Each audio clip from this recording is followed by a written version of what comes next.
Morning, my name is Father Rayappa. I am in Kattupadi, India. This is my village where I grew up, and the mountains, the vegetation, and birds, flora and fauna. This is a beautiful village. And actually, today I'm going to show something special from our village, our cattle, our cows, right here. So India has a tradition of uh, domestication and also growing up very powerful cattle. Our ancestors were smart enough to identify a smart cattle, and then they domesticated them for the agriculture and for the milk production. Actually, all the cattle in the world, they come from only one species, aurochs. That is the word. All the cows and all the bulls, they are domesticated from aurochs some 10,000 years ago. That is the Neolithic times. That is when agriculture was invented. And all those 10,000 years, they knew the value of the bulls, and also genetically in those days there was no science there, but our ancestors had the knowledge to breed, interbreed, and bring a very powerful bull to breed in a place where there are no good cows, and to increase the milk production they went after a very smart bulls. And actually the alpha male in nature, only few males will populate their own population. So like tigers, they have alpha male, and lions, they have alpha male, and even monkeys, they have alpha male, elephants, they have alpha male. So in cows, the cattle also, there should be an alpha male. So Indians, they identified these alpha males, and they raised and they produced the cows which were fathered by this beautiful Indian cows and bulls. Actually, in Indus Valley civilization, I'm talking about some 7,000 years ago, 3,500 BC, in Mohenjo-daro, Harappa, Dolavera, Lothal, all those Indus Valley civilization people, they had their cattle by name called zebu cattle. Actually, the scientific name, a general scientific name for all the bulls in the world is Bos taurus. Bos is a cow. Taurus, you know the zodiac, the 12 zodiacs, one is called Taurus. So Bos taurus is a general name for all the cows and the bulls in the world. But in India, the zebu cattle was domesticated from Bos taurus and also from aurochs prior to that. So now Indians had the zebu cattle in the Indus Valley civilization. The zebu cattle was a kind of barter system. It was a money, it was a power in a barter system. In those days, the barter system means you exchange goods. I give rice and you give me pulses, or you give me clothes. So like that, it was a barter system. These bulls were the money. People gave bulls and they could get whatever they want to. So zebu cattle was very prevalent, very popular in Indus Valley civilization. And from zebu cattle, there are some other hundreds of other breeds were created, and especially three breeds in India, even today, they stand out. One is Gujat, the second one is Nellur, the third is Gir. These are the three common, very popular species from which all the Indian cows are generated. So Gujat is in Gujarat. It looks like zebu cattle. It's identical. You are seeing a bull from almost 7,000 years ago. Robust and big body, plenty of milk. All these characteristics go with the zebu cattle. And then come Nellore, Andhra. They have got plenty of bulls. Not only Nellore, in Ongole, they have got also big bulls. They are not small bulls like Tamil Nadu. They are robust and they can pull a big cart, and they work for hours. They have got a lot of power. So those are Nellore, and tall and gigantic. The last one is Gir, G-I-R. They are also Gujarati. So North Indian part we find a lot of Gir. But sometime in history, from these three species, they developed the Tamil Nadu bulls. I think in the same time, in the Indus Valley civilization, Dravidians were living in Tamil Nadu.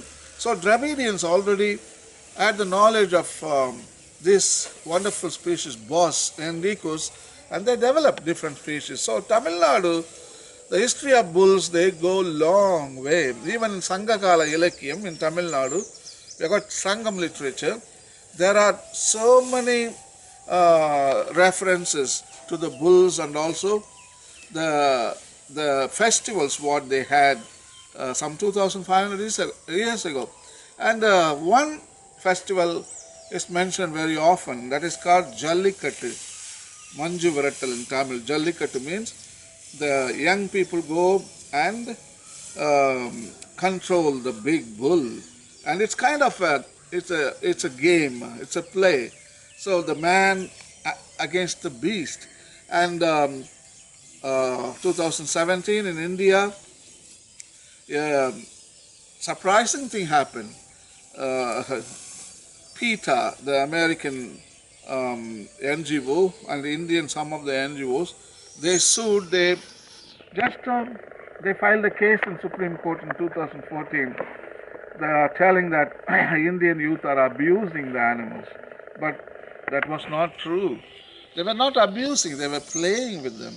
So every play involves risks. Even football, American football, how many people are crippled for life? And that's also risk factors involved in any game. In soccer, every game there is a risk factor. So the Supreme Court, they passed the law, no more festival of Jallikattu. And we tried to solve amicably, but nothing happened. So our youth, again, they came to the rescue. You know what happened, the rest is history. There were about 8 days, millions of youth on the street. The whole life is completely blocked. There is no normal life in India, there's no traffic. The whole world watched Indian youth. So at last, our Supreme Court relented. They told, okay, you can have Jallikattu. It is a wonderful success for our Indian youth. You know what? That is not only a game or a play. That is how our ancestors identified alpha male cow. So in this Jallikattu, the man and the beast, usually they tie a very precious, maybe a piece of gold or silver to the horns of the bull. The youth should go and take it from the horns, and also you should subdue the bull. So many youth go, many youth get hurt, and not all the youth can subdue a big bull. Only 1 or 2 people can subdue the bull. So he becomes the alpha male. A man becomes the alpha male. That alpha male is valued by all women. In nature, everything is alpha male. Only in human species, everybody gets a woman. Even a man who doesn't have any capacity, he also gets a woman. So in that game, that alpha male is identified by many women, and he is celebrated as a hero. Now, if the man loses, the bull wins, the bull becomes an alpha male. That bull is made a bull of the temple. The same bull will become alpha male.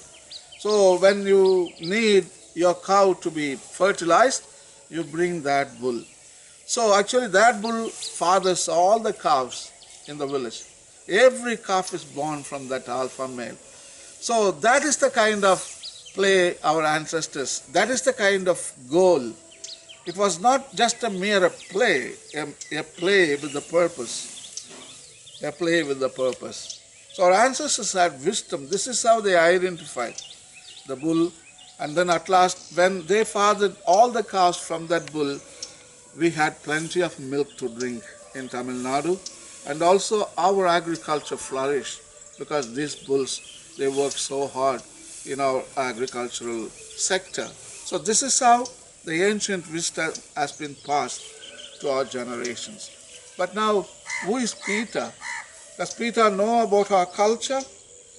Okay, we forgive Peter. How about our Supreme Court? Couldn't we investigate? We should investigate what's going on. We shouldn't see in India just a game. It's an Indian culture, always with a purpose. It's not just a play and you laugh and you go home and sleep like other cultures. But in Indian culture, there is a purpose there. So I think the youth have taught a best lesson to our Supreme Court. I think the Supreme Court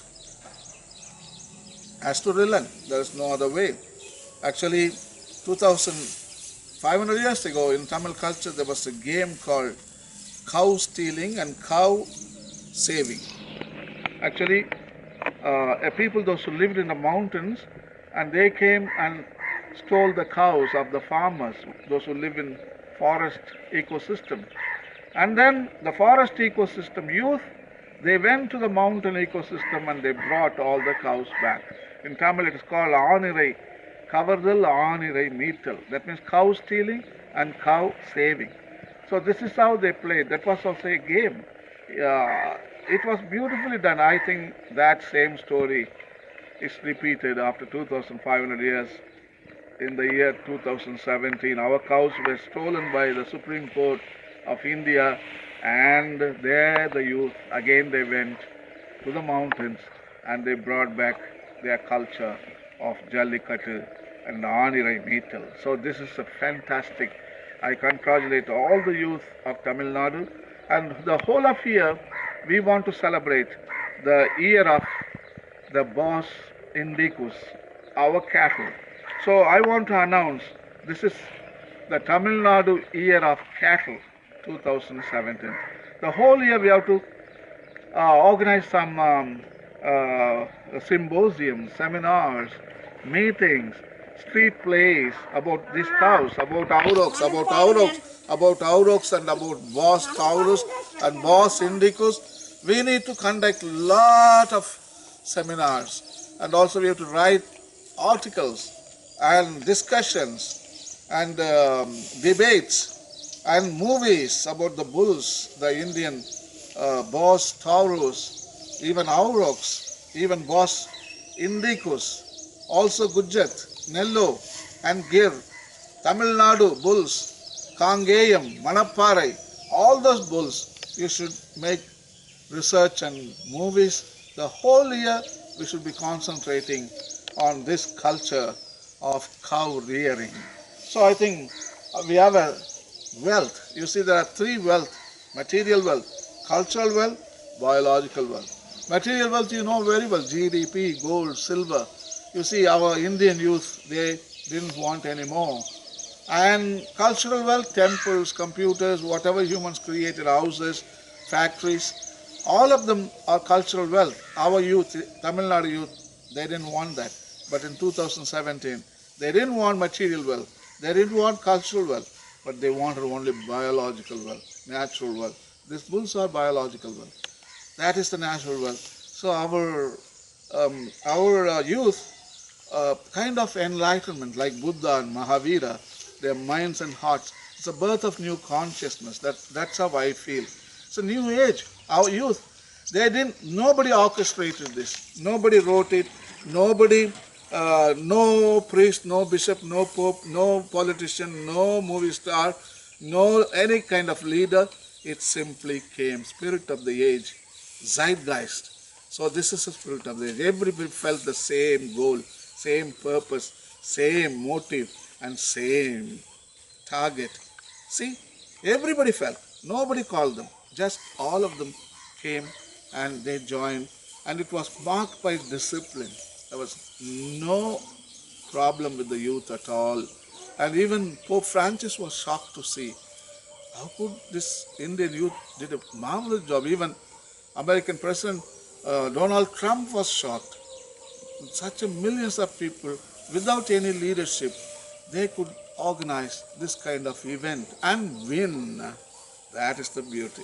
So I think Indian youth are ready for a new age, a new vision of life where biological wealth gets the focus, like mountains, like bees, like soil, water, plants, animals, flora and fauna. All these things get attention, they get focused. So even bees and ants are biological wealth. So the soil, biological wealth. So all these things, they are in focus for the new generation. I think it's enlightenment. It's enlightenment for some new consciousness. I think we'll be okay. I'm really happy to see at last the Indian youth, they have learnt a greatest lesson. So I want to appeal to the rest of the youth around the world. Come on, throw away material wealth. Come on, close it down. Cultural wealth, come on, who cares? Biological wealth. Save your mountain, save your soil, save your water. And I think as long as we have biological wealth, we can always create material wealth and cultural wealth, isn't it? Because both of them are built taking the biological wealth. We always take and cultural wealth like temples, we take the mountain and we destroy mountain, we turn into temple. And material wealth, we dig the soil and take the gold.